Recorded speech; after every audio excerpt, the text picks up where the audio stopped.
Whoso pulleth out the sword of the stone and anvil is rightwise king, born of England. Hello YouTube, Film Buff 06 here, coming your way with a nostalgic review of Disney's The Sword in the Stone, which came out in 1963, features the voice talents of Rickie Sorenson as Wart, aka the future King Arthur, Karl Swenson as the Wizard Merlin, Junius Matthews as the grumpy old owl Archimedes, Martha Wentworth as the villainous Mad Madam Mim, as well as Sebastian Cabot, who is best known as the voice of Bagheera in the Jungle Book, Alan Napier, who would later go on to portray Alfred Pennyworth in the 60s Adam West Batman TV show, Norman Alden, and Barbara Jo Allen, who also provided the voice of one of the three fairies, Fauna, in Sleeping Beauty, and was not only the first Disney animated film to feature songs from the Sherman Brothers, Richard M. and Robert B., who would later go on to write music for other Disney films like Mary Poppins, The Jungle Book, and Bedknobs and Broomsticks, just to name a few.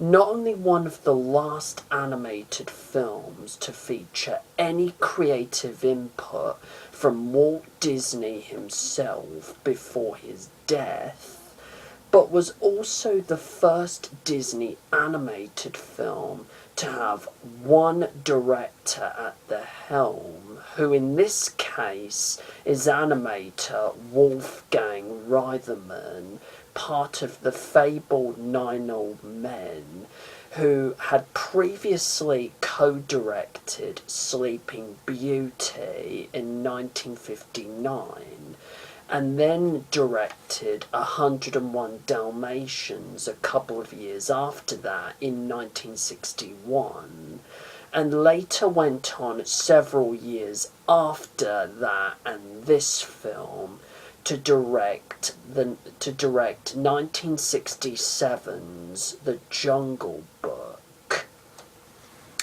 Now, initially when this film came out, it was successful at the box office, but however, it wasn't as successful with American critics at the time, who felt it had too much humour, indifferent animation, and a really thin narrative. However, on the bright side, it was better received by British critics.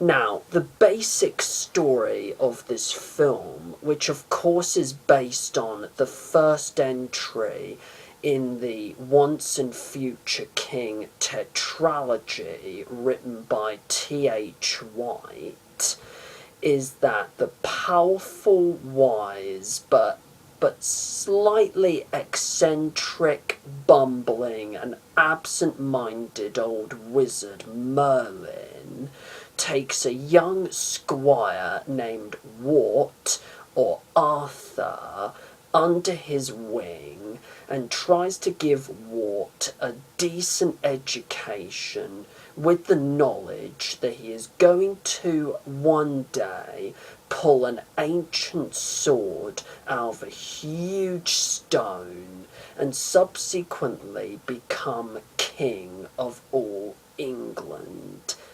That's it. Now, what did I think of The Sword in the Stone?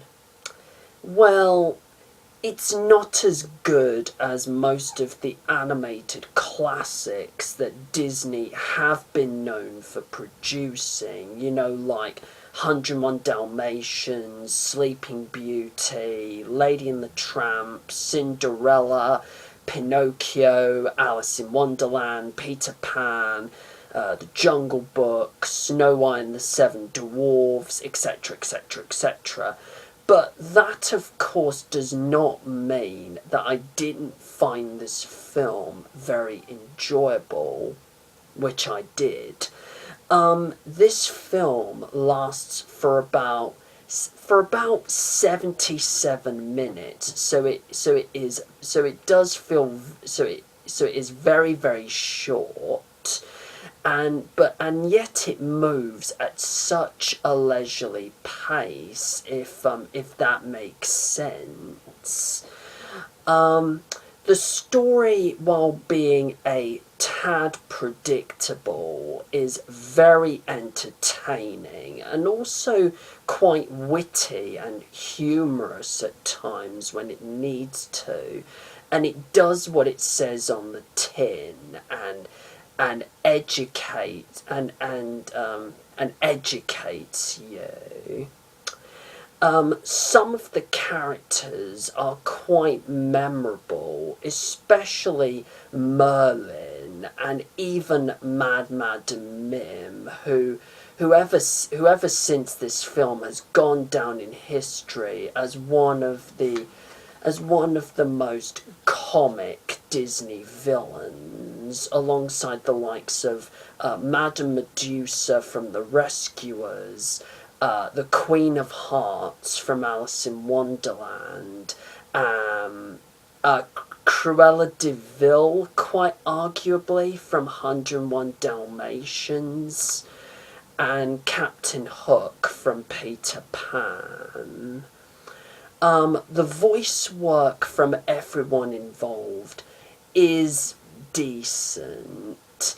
The music from George Brunzel Burns is decent.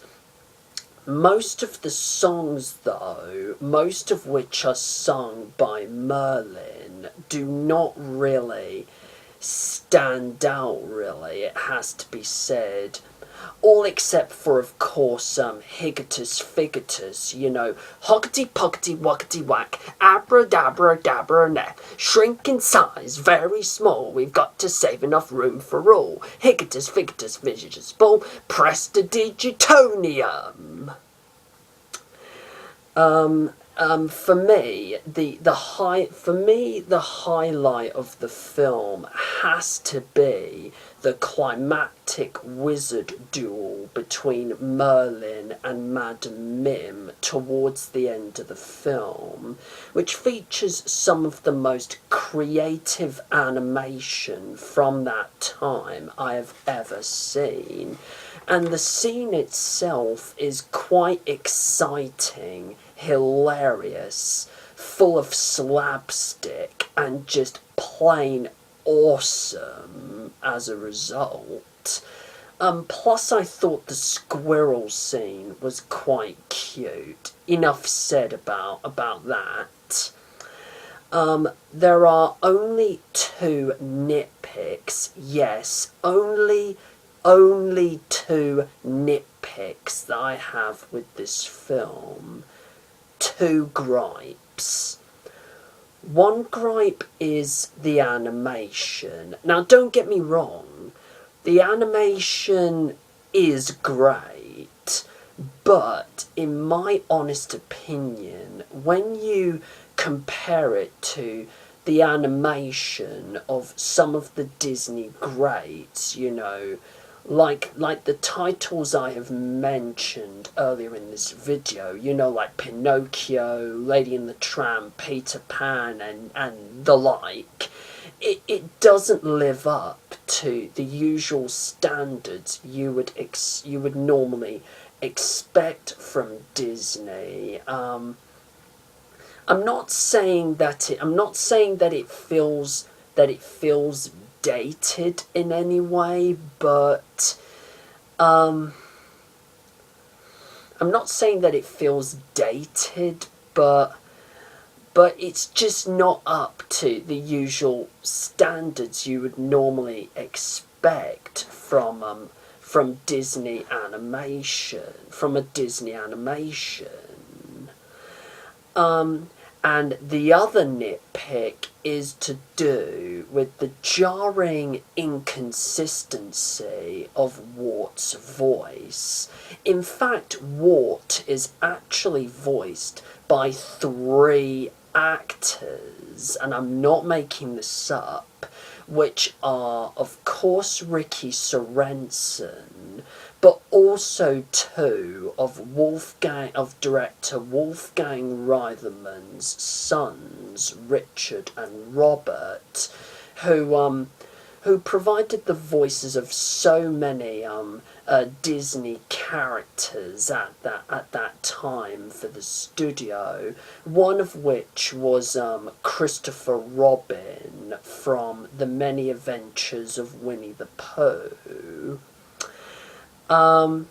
Anyway, it sounds as if all 3 actors stood up in a straight line in front of the microphone, and each took it in turns to speak 1 or 2 lines whilst voicing this one character, at times during the same scene, and it just becomes a bit obvious, jarring, and distracting. Other than those 2 flaws, everything else about this film kind of works decently well. In conclusion, The Sword in the Stone, as I've said before, is not as good as some of the classic Disney animated films from the past and since, but it is definitely one of the most entertaining films that the Disney Studios has made in its history. Even if you are a Disney fan, I would still highly recommend this film to you. You will have a lot of fun with this one. My rating for The Sword in the Stone is going to be an 8 out of 10. Now, feel free to leave a comment in the section below and let me know your thoughts on Disney's The Sword in the Stone. Plus, feel free to subscribe to my channel. And until my next video, which is going to be a review of Disney's The Absent-Minded Professor from 1961, do take care, everyone. And to paraphrase Merlin, Alakazam!